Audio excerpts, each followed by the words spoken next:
রোদে পুড়ে ঘামে ভিজে গলা ফাটিয়ে শত শত মানুষ স্লোগান দিচ্ছেন, তুমি কে আমি কে, ফিলিস্তিন ফিলিস্তিন। চারপাশে শোভা পাচ্ছে লাল সবুজ আর সাদা কালো রঙের পতাকা। অনেকের হাতে রয়েছে ফিলিস্তিন মুক্ত করো, গাজা রক্তে রঞ্জিত, বিশ্ব কেন নীরব স্লোগান লেখা প্লাকার্ড। চারিদিকে শুধু মিছিলের গর্জন। এ যেন রাজধানীর বুকে নেমে এসেছে একখণ্ড ফিলিস্তিন। শনিবার ইসরায়েলি আগ্রাসনের বিরুদ্ধে ফিলিস্তিনের জনগণের প্রতি সংহতি জানিয়ে রাজধানীর সোহরাওয়ার্দী উদ্যানে অনুষ্ঠিত মার্চ ফর গাজা কর্মসূচি এমন চিত্র দেখা গেছে। সরজমিনে দেখা গেছে কর্মসূচিতে অংশ নিয়েছেন বিভিন্ন শ্রেণী পেশার হাজার হাজার মানুষ।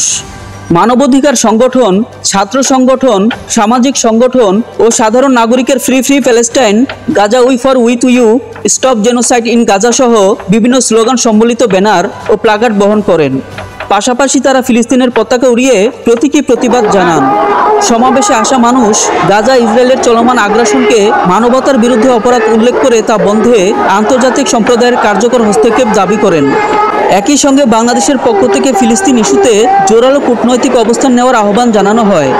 এরই মধ্যে সোহরাওয়ার্দী উদ্যানসহ আশপাশের পুরো এলাকা জনসমুদ্রে পরিণত হয়েছে।